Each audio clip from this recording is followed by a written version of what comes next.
할렐루야. 사랑하는 대강의 가족 여러분, 오늘 하루도 하나님의 말씀과 동행하는 삶이 되길 소망합니다. 오늘 함께 나눌 하나님의 말씀은 사도행전 19장 8절에서 10절 말씀입니다. 바울이 회당에 들어가 석 달 동안 담대히 하나님 나라에 관하여 강론하며 권면하되 어떤 사람들은 마음이 굳어 순종하지 않고 무리 앞에서 이 도를 비방하거늘 바울이 그들을 떠나 제자들을 따로 세우고 두란노 서원에서 날마다 강론하니라.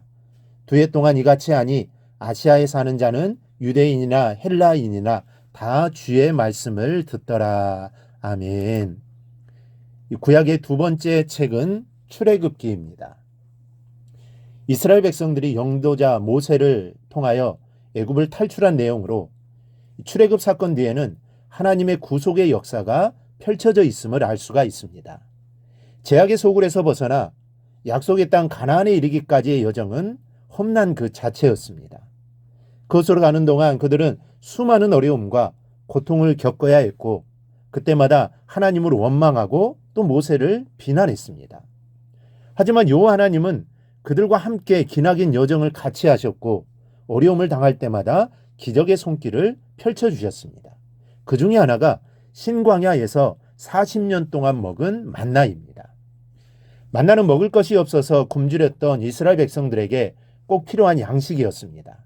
또한 그것은 부족하면 어떻게 하나 하고 떨어질 것을 걱정하지 않아도 되는 양식이었습니다.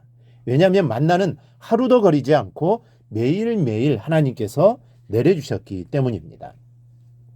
마태복음 19장에 보면 부자 청년이 예수님께 나와서 선생님이여 내가 무슨 선한 일을 하여야 영생을 얻으리까 라고 묻는 장면이 나옵니다. 그때 예수님께서 하신 말씀입니다. 내가 온전하고자 할진대 가져 내 소유를 팔아 가난한 자들에게 주라. 그리하면 하늘에서 보화가 내게 있으리라. 그리하고 와서 나를 따르라. 그러나 이 사람은 결국 재물에 대한 관심과 욕심이 너무 많았기 때문에 예수님의 말씀을 듣고는 그냥 자기 집으로 돌아가고 맙니다. 예수님께 매일의 양식이 있는 것을 깨닫지 못한 것이죠. 바울은 본문에서 참된 그리스도인들이 지녀야 할 가장 중요한 사실 하나를 보여주고 있습니다. 그것은 바로 하나님의 말씀은 지속되어야 한다는 사실입니다. 바울은 회당에서 석 달 동안이나 하나님 말씀을 전했습니다. 그러나 그럼에도 불구하고 어떤 사람들은 믿기는커녕 공경련이 바울이 전하는 복음을 비방했습니다. 어떤 사람들은 바울 마음이 굳어 순종하지 않고 무리 앞에서 이 도를 비방하거늘 마음이 굳었다라는 것은 듣기는 들어도 깨닫지 못하고 감동을 받지 못하는 것을 말합니다. 이사야 선지자가 이렇게 말한 적이 있습니다. 너희가 듣기는 들어도 깨닫지 못할 것이요 보기는 보아도 알지 못하리라. 이 말씀처럼 그들의 마음의 문을 굳게 닫아놓고 좀처럼 문을 열어주지 않는 강팍한 상태입니다. 그들에게 열매를 기대할 수가 없는 상태입니다. 바울은 일련의 조치를 취합니다. 더 이상 그들에게 전할 수 없다고 판단을 하고 두란노라라는 서원에서 2년 동안 새로이 하나님 말씀을 강론하기 시작합니다. 이는 심령이 강팍하고 마음이 굳어있는 사람들을 설득하여 허송세월을 보내기보다는 주님을 따르는 신실한 제자들을 따로 모아 매일매일 하나님 말씀을 먹이는 것이 더 중요했기 때문입니다. 여러분, 가정에서 공급받는 이 수돗물은 그 물을 공급해주는 수원지가 있습니다.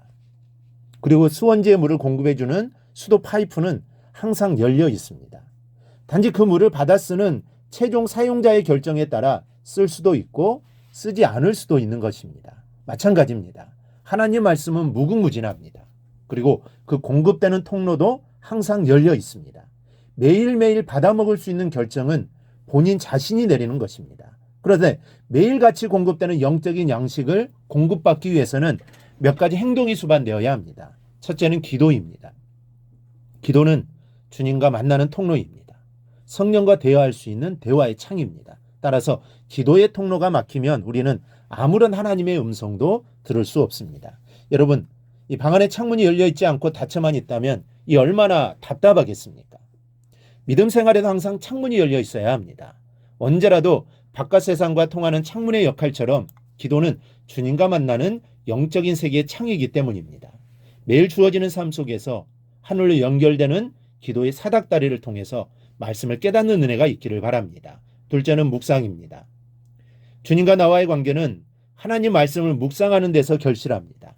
그래서 무겁고 힘든 세상의 많은 짐들을 내려놓고 말씀 앞에서 위로를 얻는 묵상이 매일매일 우리에게는 필요한 것입니다. 여러분, 화초는 정기적으로 물을 주어야 하고 햇빛을 받아야 합니다.